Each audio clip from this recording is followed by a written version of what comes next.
Hello everyone, I'm ImKibitz and welcome back to Satisfactory, where we've been diligently working at our nuclear power plant. And today, now that we have pretty much all of the non-radioactive stuff complete, we're gonna start flying in some uranium and starting on the spicy productions.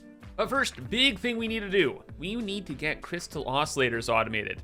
We have silica, we have quartz crystals, and we made a huge oil processing plant, mostly for turbo fuel.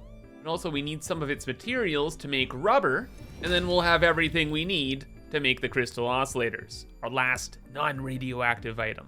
After whipping through that, then infused uranium cells time. And heck, maybe we'll actually do a little bit more than that, because for our nuclear diorama world, it's showing not a lot of red left. Like, we just have to build those infused cells, then the oscillators, and then there it is. Uranium fuel rods. Once we have the rods, we're going nuclear. We're actually just that close. Crazy to think about, eh? And that got me super excited to get things going. So let's get those crystal oscillators built. What do we need? Well, we have polymer resin from this fuel setup here, and the polymer resin needs to be combined with water to make the rubber for the oscillators. We have a bunch of the resin here, and then with some of the extra oil from this setup, we're going to be turning that into more polymer resin. So we're just gonna use the polymer resin recipe. Crude oil, polymer resin, and some heavy oil residue. The extra heavy oil residue, we are simply going to burn.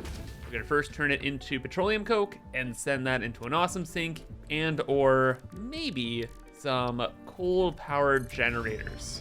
Or we might turn the petroleum coke into diamonds later on. I'm not too sure. I am sure that we're gonna be moving and grooving here. We only need to build a couple refineries to get the oil processed, and we're going to build them just like we did with the turbo fuel refineries right over there. We're gonna cut into this brick of concrete, throw in our fancy floor, and although we don't have a blueprint specifically for this project, this one should just work because we just convert the input pipe to oil, and then we still have an output pipe and output belt for the petroleum coke and the heavy oil residue. And we're not dealing with too much material here. So it's only gonna be like 5, maybe 6 refineries.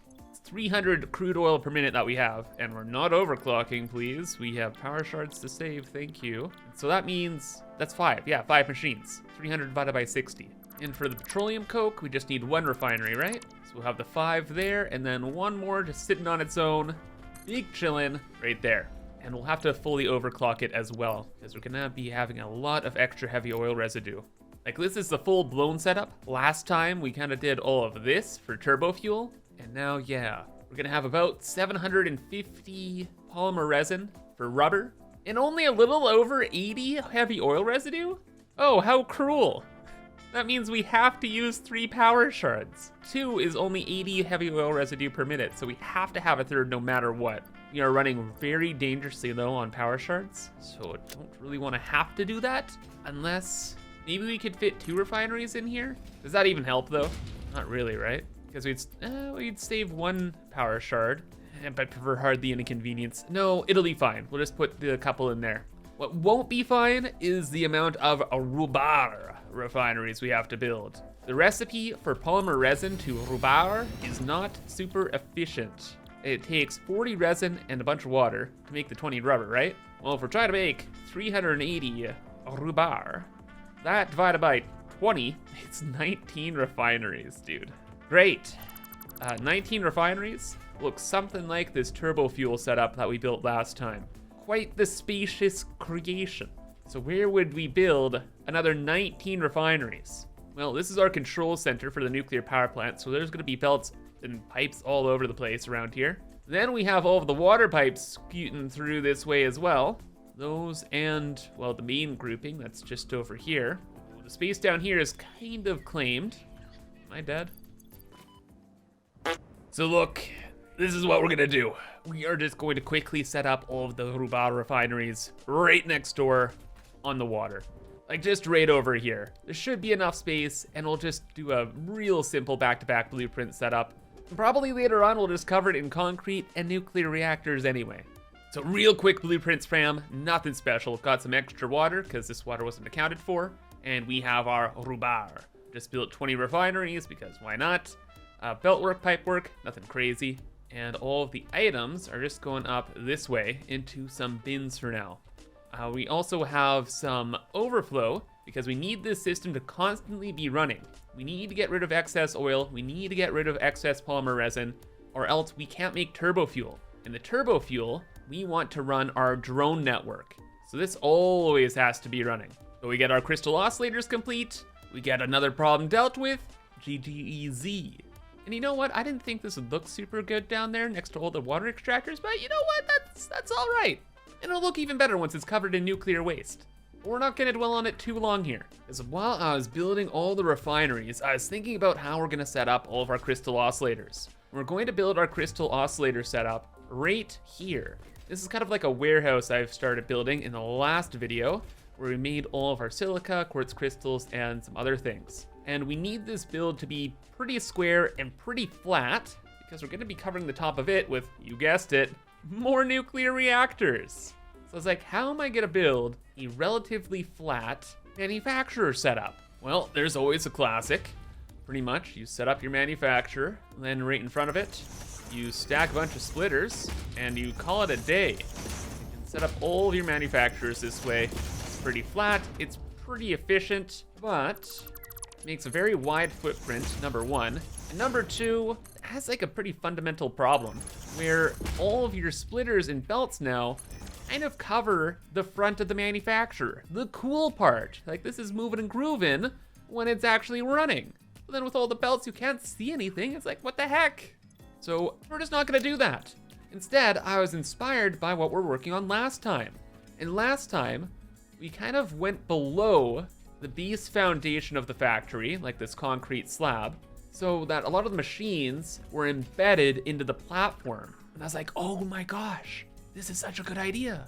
We could embed the belt work for the manufacturers into the platform instead. Then we could have the manufacturers up higher so we could see what's going on. So I've whipped up this new manufacturer blueprint that I absolutely love. And it is the exact same concept I've just set up before, but opposite. All of the mergers and splitters are underneath, along with the power and along with, look at this visual glitch. Yuck. 1.0 game, yeah, okay, dude. But yeah, this is gonna work out perfectly, because now we can go back over here, right? We can get that blueprint, and we can just bring in all of the items, and we can still see what's going on the front of it. Isn't that cool? Even better, since we're making this warehouse kind of aesthetic, because we can't really go too tall with the reactors on top, this fits in perfectly with the height of our existing factory. Like, this wasn't actually planned until I actually built it out. I was like, oh my gosh, this actually isn't gonna work, is it? And brother, it does. Oh, we just got so lucky. Wait, does it? Please, that little power pole thing on top there, the indicator, could ruin everything.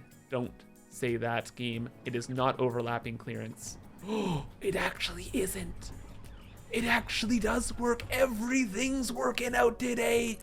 We're gaming out of control.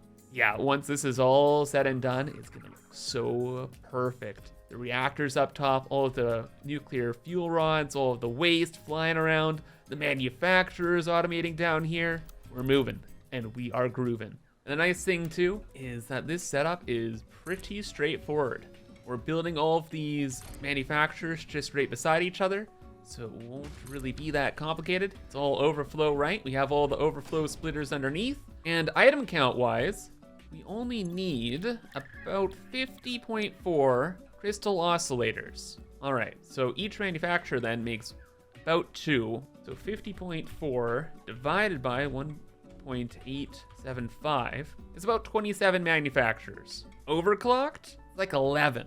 Okay, well, we're a little short on power shards. Like what we have in our inventory, the 87, and our dimensional depot, that is all the rest of the power shards in the entire world. So we do have a little bit of space around here. I'm thinking we just build the full 27, right? Like it looks cool, saves the power shards. Yeah, I'm pretty sure we're gonna just do that. And how many could we fit in a row here? I'll probably realign this a little bit better, but I want 2 tiles here just for belt work purposes. So then we have 1, 2, 3, 4, 5, 6. And could we get like 10? 6, 7, 8, 9. No, it's gonna be 9. No matter how perfect we get this. It's only gonna be 9 that can fit in a row. We kind of have this little hill here in the terrain. And what I was thinking, at least aesthetically, we could build these back to back and mirror the system. So we have 9 there, mirror it back to back, so we have 18. That means we still need another 8. Oh no, technically it's 27 machines, so no.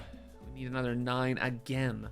Okay, well, 18 there. I guess we'll have one more row just like here or something, and then we'll have to overclock one of the manufacturers. It's not the end of the world, but hey, it'll work. Not only that, but it looks really, really good. Like for a warehousey flat square design, not bad. Like if I detail this by adding in some more of these walls just behind the manufacturers so you don't see the concrete on the ground, ooh, or maybe some like bright signs, this could look so much better than even I imagined. Not to mention this blueprint works even better than I imagined too. Like there is so much space to work with since all of the machines are elevated. The belt work, super simple. All of the items will just be coming in through here, and then they're split up evenly into the 3 rows. So items go to the first set, another third to the middle, and then since we had to overclock a couple of the manufacturers, I just did it on the 3rd set here, so that all the items are balanced between the 3 rows. Then we can add in some like hallways for walking around. We'll be able to see everything happening. Oh ho! Good job, Kibs. Thank you, Kibs.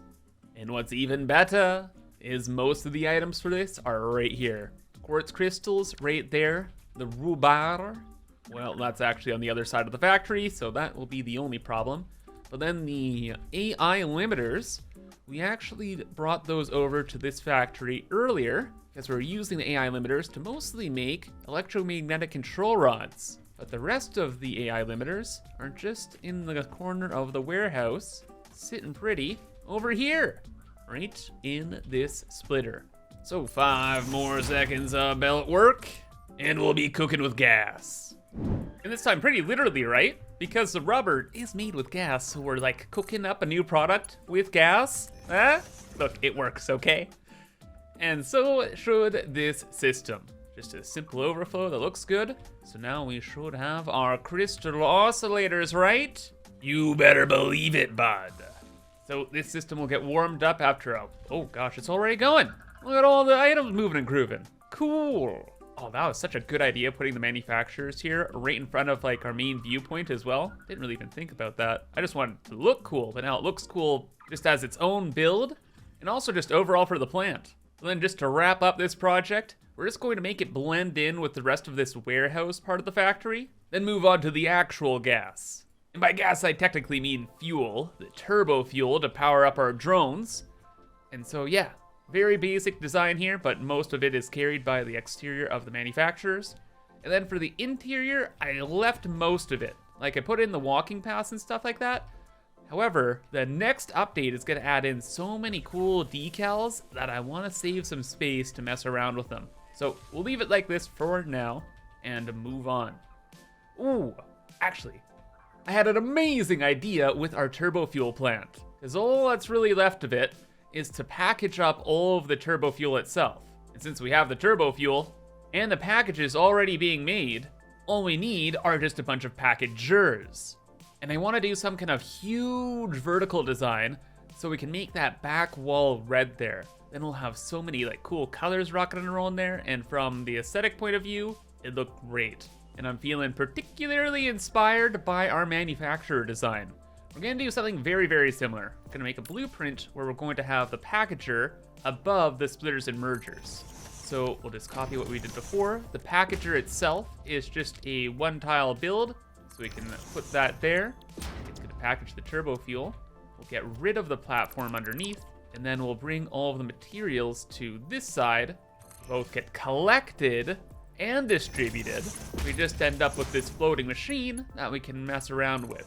So everything is nice and stackable. We'll temporarily build a pipe going this way, build a pipeline merger there, build a connector pipe in that space, and then get rid of this So then when we build these blueprints next door to each other, we can connect from one junction to the next, to the next, to the next, etc. And just a quick coat of red, and we're done, right?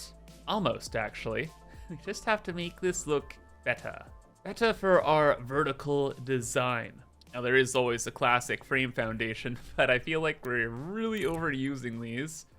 However, there are these outer corner extensions, and since we have the extreme colors we've been using in the factory, I was thinking we can make these out of concrete and then paint them so they really pop. Like just by using our color trick here, we have the super red concrete, and on mass, that's gonna look pretty cool.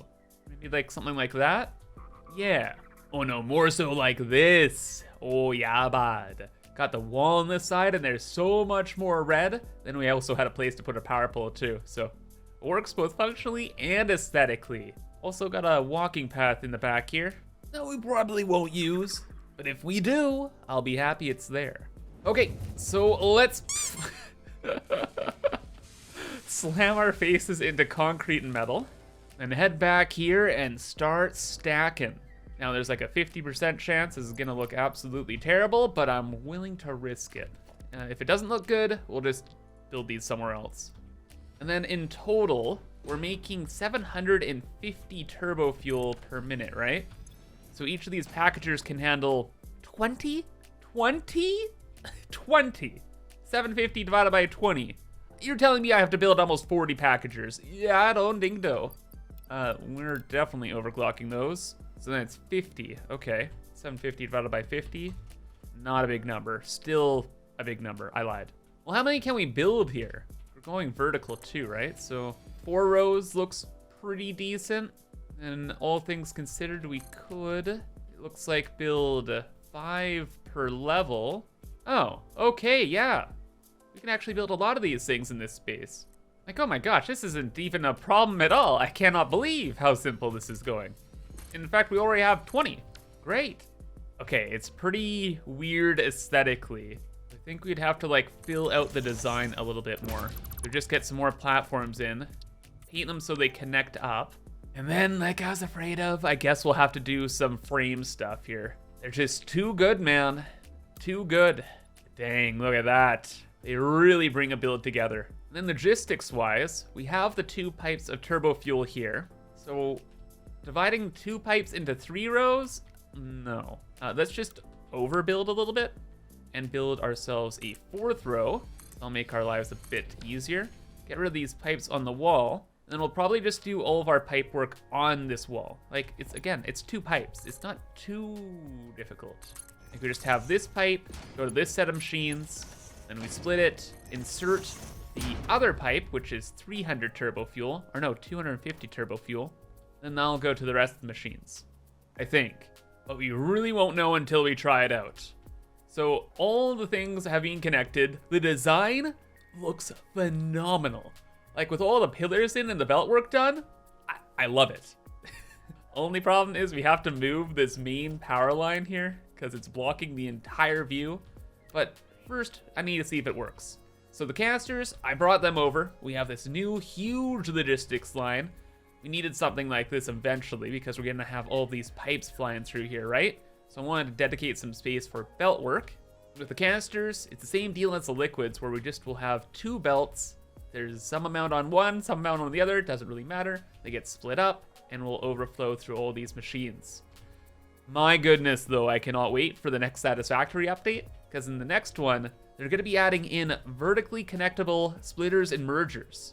So instead of doing this like waterfall of belts, we can just go from layer 1 to layer 2, 3, 4, 5, 6, done. But we're not there yet. Maybe I'll change this out when the update drops. For now, 1, 2, and please work. Please, oh, that looks really good.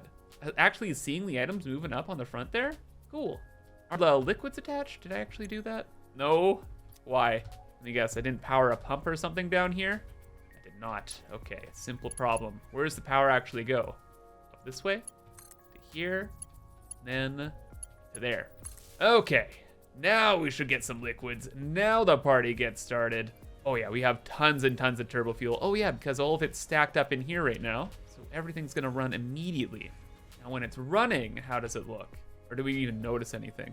It's hard to really notice too much, but any amount of movement, specifically with the belts, helps out a lot. What is going on with the top row?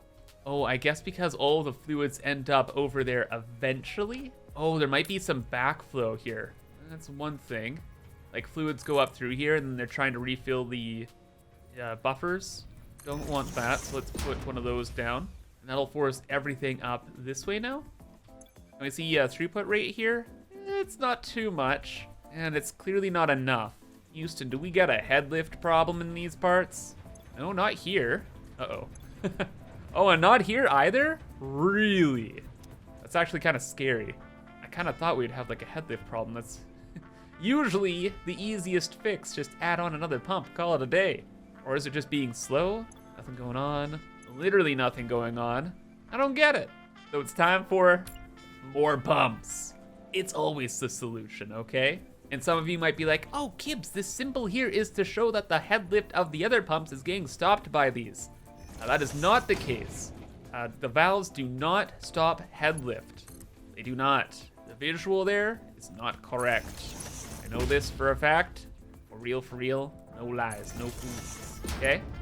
However, I don't know what is going on with the head lift here, because clearly it was not moving up here, but I had a bunch of people in like my live stream telling me that the valves do not reset head lift. So it really does look like it here, but maybe there's some other kind of problem happening. Because with the extra pump, this for sure should be working. Or at least this should be filling up with turbo fuel, which it's also not. I think like the turbo fuel is like bubbling up and then going back down. Probably into these machines. Maybe it's just something of like a fluid overflow situation where all these machines have to get filled up. And then it'll be able to like have enough pressure or something to go to the top row. Okay, then I don't think we need this pump. No. And we just have to wait a little bit. Or maybe we have to have the buffers at the end here fill up too. But they are filled up. Oh no, they're filling up. Not 100% sure what's going on then. Something to keep an eye on. In the meantime, we are getting some packaged turbo fuel, right? We're getting a lot of packaged turbo fuel, actually. Thank you very much. Excellent. Most of this packaged turbo fuel is going to be used for diamonds later on. We're going to be making turbo diamonds. But then some of it, well, it's going to be for drones. And I guess while we wait for this system to kind of even itself out, we can start messing around with them. And taking a quick peek into our diorama world here, how many drones will we need? Well, a big thing is our uranium is being brought in via a bunch of drones. So that's gonna be like 3, I think 4 actually. We'll just have like a little indicator there for the uranium. And then for our other setups, we're gonna be bringing aluminum products over to our power plant. So we're gonna need some aluminum casing and then some pressure conversion cubes. So that's another 2 drones. It's 4, 6. And then when we get to Fixonium, looks like we have 1 more drone. Oh, but that's just for the pressure conversion cubes. Oh, okay. So 6 more drones plus the 2 that are bringing in some nitrogen gas.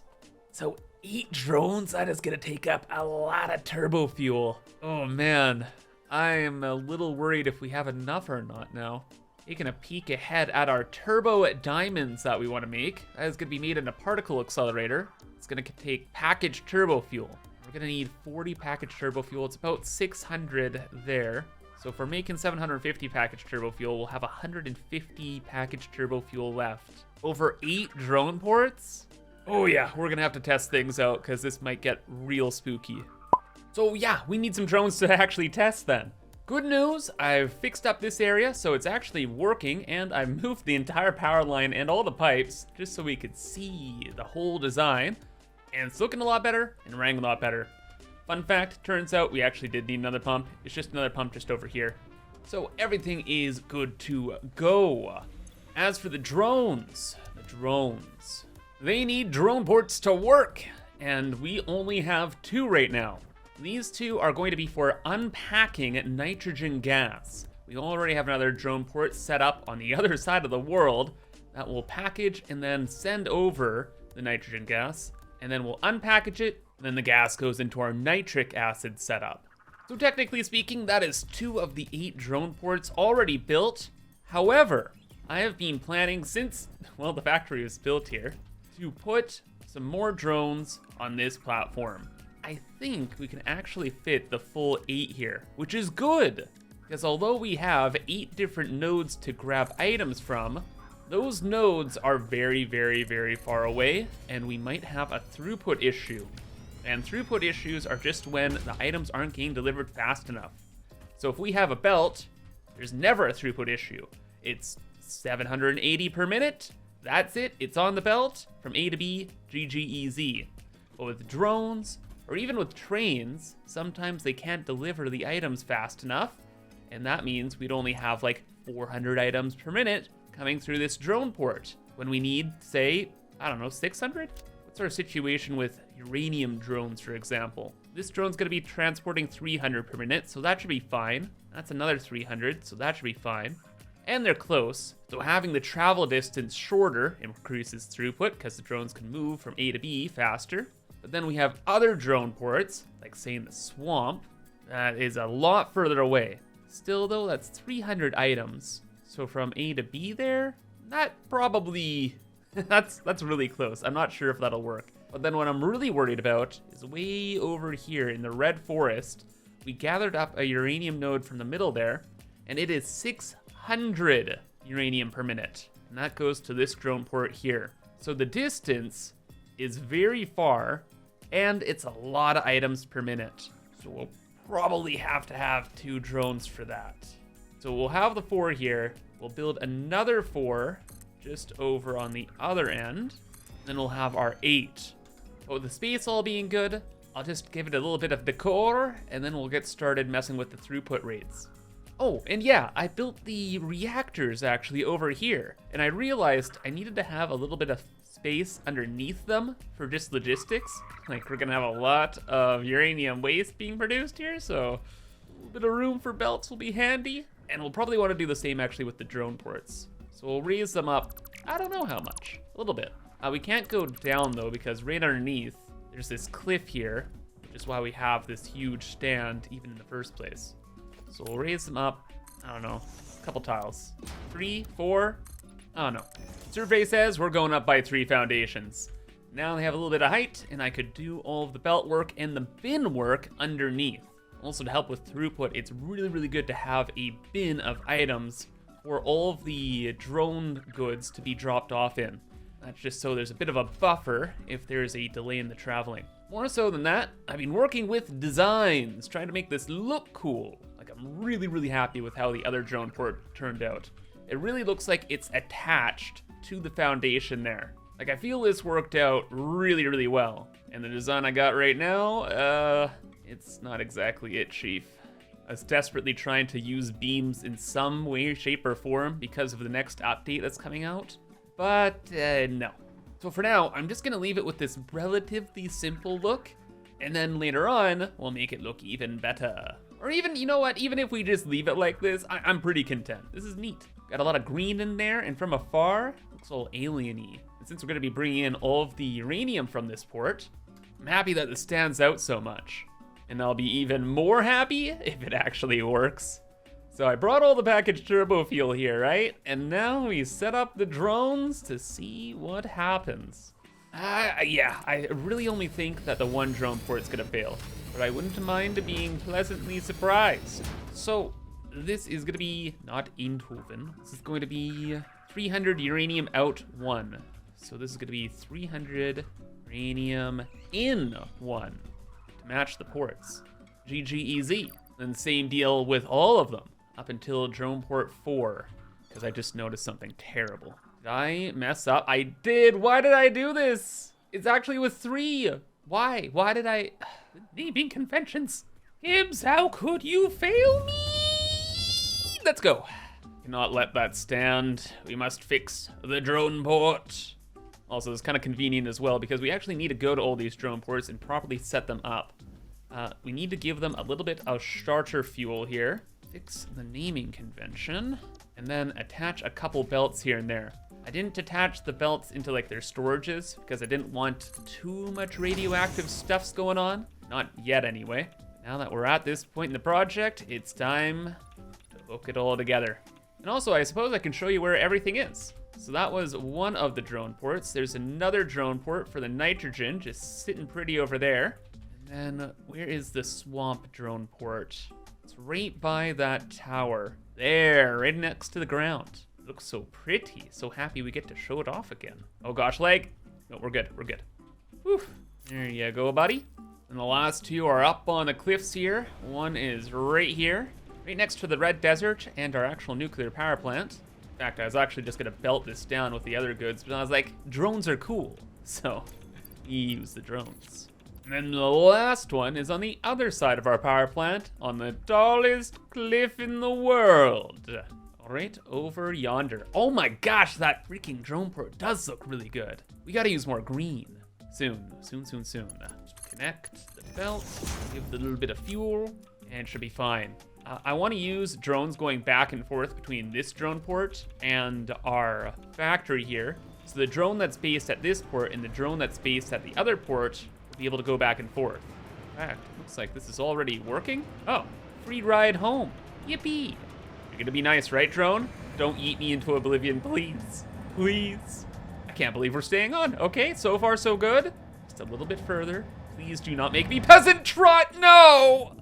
One day, we'll be able to ride the drones and it's gonna be so cool, but not today. There is one amazing thing that I didn't even realize was added. Maybe it was always this way, but it was news to me when I found out.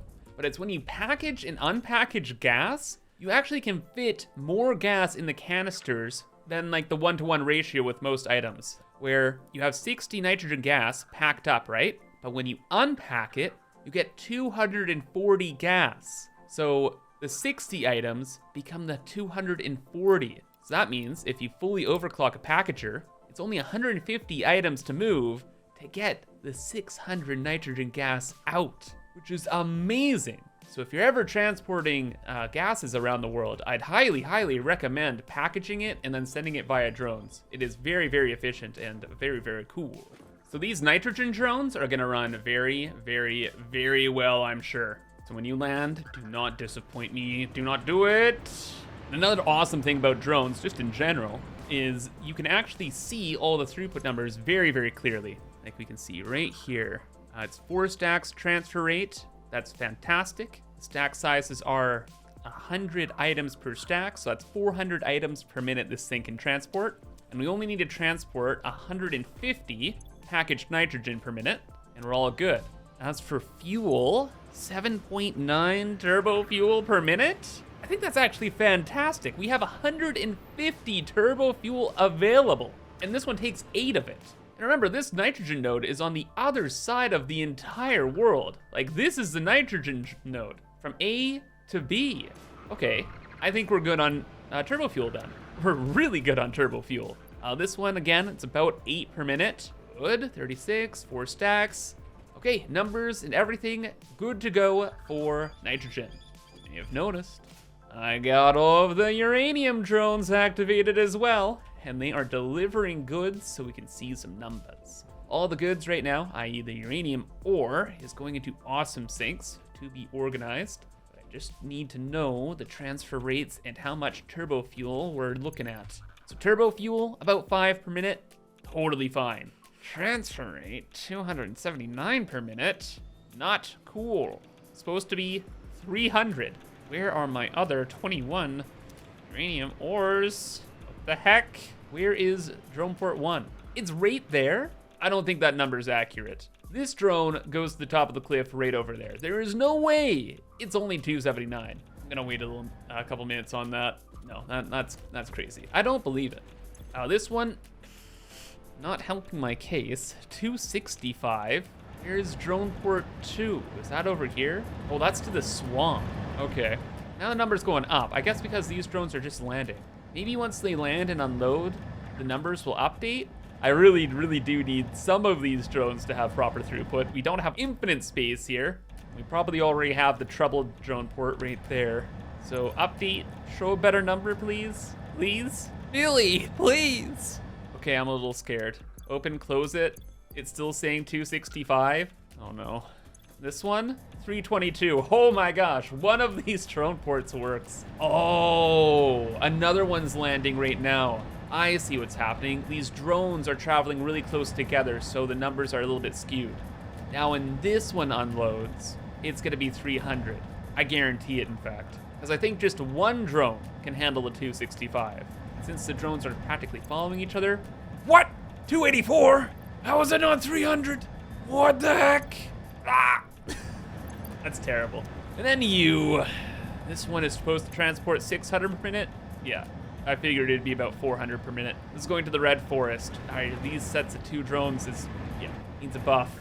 I can't believe this one needs a buff though. What a disappointment. And then the last one, it's just another 300, and it can transport a lot more than 300. The reason why the number is higher than 300, by the way, is because we have a buffer at one end of the system and at this end of the system. So the buffer is just emptying out. So, oh gosh, the numbers are even better right now than they normally should be. That's, okay.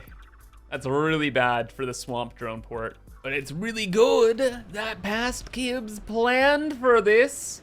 We do have 2 extra drone ports for just such a scenario. One of these will be for pressure conversion cubes, the other for aluminum casings, and then these 2 will be for the insufficient drone ports over there. Oh my gosh, wait a second. I almost forgot about the CHU. There is one more uranium node that's underneath the map, smack dab in the middle of the world here, that has 600 uranium per minute. However, I split that 600 uranium between 3 cars, which again will help with throughput. Because at least with throughput in trains, you can either have more trains or you can split the items between more cars. So in this scenario, it's more cars for now, and if this doesn't work, we can just add in even more trains. Like, there's no problem with that either. So timetable, uranium out, in, save it, turn on, wait, turn off self-driving, and we're gonna paint this. I was painting the drones, and I want the train to be painted too. So when I see it from afar, I know not to get close or else I'll die. Okay, so we'll let that run, and we'll build the extra drone ports. Drone port stuff shouldn't be too bad. Conveniently, it's the 2 drone ports I was kind of half expecting to have to upgrade. So I actually left a lot of room over where their outputs are. So just over in the Red Forest here, drone port is sitting pretty on the cliffside. Well, we can just grab the U and put down. Let me put you here. Okay, be a punk, fine. Put you, what clearance? Oh my gosh, there we go. Just put it right there. The belt works is just gonna be fine. Yeah, it even looks better. In fact, I wouldn't even mind having 3. Hopefully that doesn't come to that though, because I don't want to use even more turbo fuel. Although we have a lot, I don't want to waste it. So an extra drone port here and there, no biggie. But Kibs, didn't you say you're gonna add in an extra drone port here? Where is it?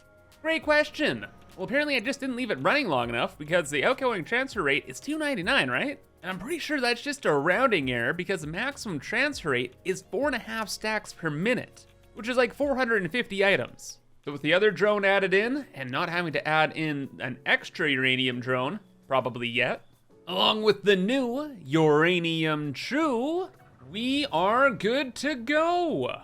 Because yes, the train here was overkill with the 3 freight cars. 3 freight cars for 600 items is very, very, very, very, very good. So we don't need to worry about that.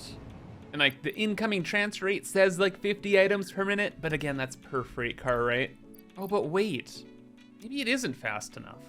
Yeah, this is a really weird mind shift. Usually when I'm thinking about trains, the problems lie in the freight cars not being able to hold enough items, but it's just straight up not moving them fast enough.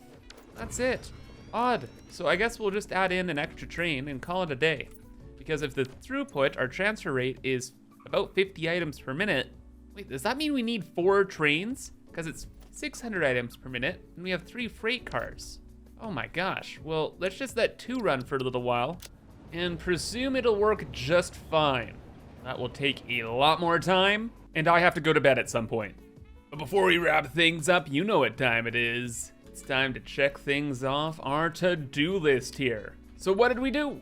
Well, crystal oscillators for realies, Dunskies. The Rubar was completed as well. And because it was getting actually a little too busy over here, I got rid of the drone ports, and we're just gonna check these ones off to signify that they are done. Oh, and don't think I forgot about you, buddy. Didn't really think the packager there would be a big deal, but oh boy, wasn't it, eh?